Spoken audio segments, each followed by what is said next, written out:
Now, thinking about adding fish into this water feature, one thing that we need to look at is features like this. This looks really awesome until you get a really windy day. And then on a really windy day, this will just blow away, and then that could end up draining your pond. So this has actually got a tap on it, which we're going to find, and turn that right down. So we're still getting the feature, but it's really quite low.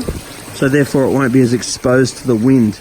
Blown up like this, it looks unreal, but it's really not going to be practical on a windy day. Even a feature like that, if it's windy enough, can actually be a problem.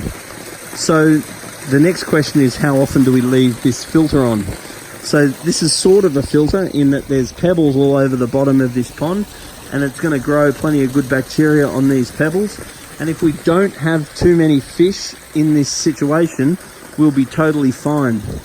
And then if you do have to turn the water feature off because maybe it's too loud at night time, or that's too windy, or for some other reason, providing that we've only got a small amount of fish in this feature, then the fish will be fine.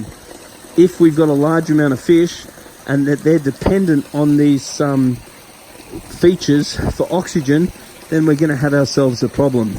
And these problems tend to occur over time.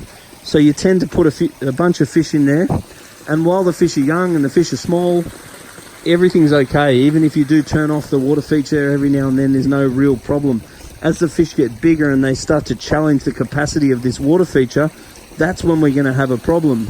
Because without these water features being on, all the good bacteria throughout the system is going to be compromised without the oxygen, and the fish having lower oxygen and lower redox potential when the water feature's off may pose to become a problem.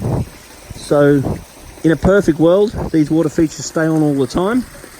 In a imperfect world, we want to keep the fish volume down, because if the feature does have to turn off, it's not going to be the end of the world. And the food that you feed is everything.